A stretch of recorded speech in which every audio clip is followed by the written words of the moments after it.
Hi guys! Magluluto tayo ng laswa. Isa sa mga pinaka-paborito kong gulay. Ito yung tinatawag na laswa. Hindi ko alam kung ano yung tawag sa into guys. Isa sa mga ingredients ng laswa, kamatis, sibuyas. So itong kamatis saka sibuyas, pakulan muna natin to. Pwede natin itong isabay. Ayan.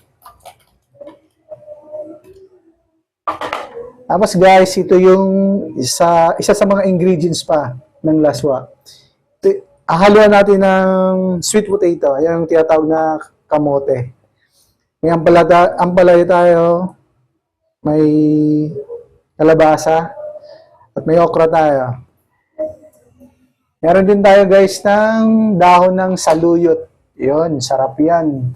Eto, mayroon din tayo ng malunggay. Ayan, isa sa pinaka-paborito kong gulay, malunggay.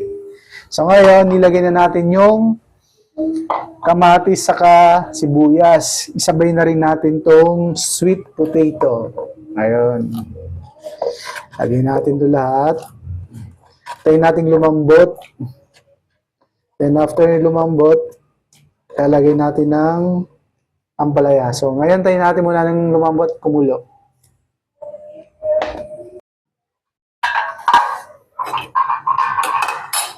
Ayun guys, medyo tingin ko okay naman na eh. Malambot na yung sweet potato. Ayun, okay na siya.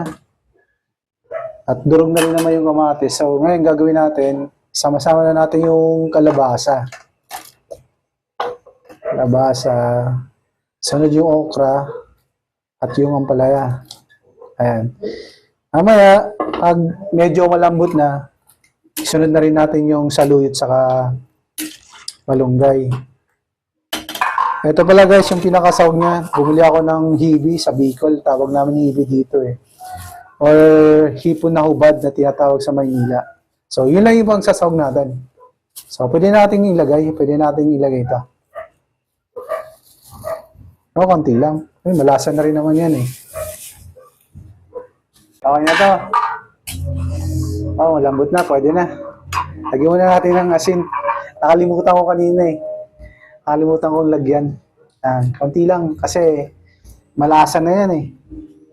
Saka medyo manamis-namis yung lasa niya dahil dun sa sweet potato saka yung sa kalabasa. Ngayon, lagyan na natin yung saluyot. Ayun. Ayun, saluyot. Sunod natin yung dahon ng malunggay. Ayan. Pusin na natin.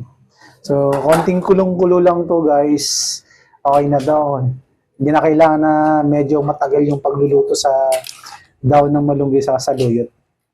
Medyo i-half cook lang natin to.